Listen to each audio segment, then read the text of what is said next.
ಕರೀಂನಗರದಲ್ಲಿ cinema ಶೈಲಿಯ ದರೋಡೆ, jewellery ಶೋರೂಂಗೆ ನುಗ್ಗಿ ಗುಂಡು ಹಾರಿಸಿ ಆಭರಣ ಲೂಟಿ. ಜ್ಯೋತಿನಗರದಲ್ಲಿರುವ ಪಿಎಂಜೆ ಜ್ಯುವೆಲರಿ ಶೋರೂಂಗೆ ಗ್ರಾಹಕರಂತೆ ನಟಿಸಿ ನುಗ್ಗಿದ 5 ಶಸ್ತ್ರಸಜ್ಜಿತ ದರೋಡೆಕೋರರು ಸಿಬ್ಬಂದಿಯ ಮೇಲೆ ಗುಂಡು ಹಾರಿಸಿ ಆಭರಣಗಳನ್ನು ದೋಚಿದ್ದಾರೆ.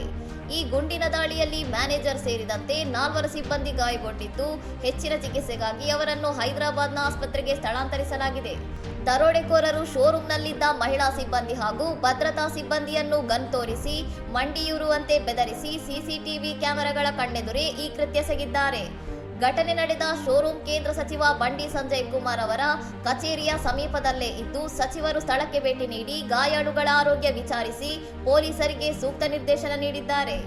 ಪೊಲೀಸ್ ಆಯುಕ್ತ ಗೌಸ್ ಆಲಂ ನೇತೃತ್ವದಲ್ಲಿ ವಿಶೇಷ ತಂಡಗಳನ್ನು ರಚಿಸಲಾಗಿದ್ದು, ನಗರದಾದ್ಯಂತ ಚೆಕ್ಪೋಸ್ಟ್ಗಳನ್ನು ನಿರ್ಮಿಸಿ ಸಿಸಿಟಿವಿ ದೃಶ್ಯಾವಳಿಗಳ ಆಧಾರದ ಮೇಲೆ ದರೋಡೆಕೋರರಿಗಾಗಿ ತೀವ್ರ ಶೋಧ ನಡೆಸಲಾಗುತ್ತಿದೆ. ಇನ್ನಷ್ಟು ಸುದ್ದಿಗಳಿಗಾಗಿ ನೋಡ್ತಾ ಇರಿ ಸೌರಂ ಟಿವಿ.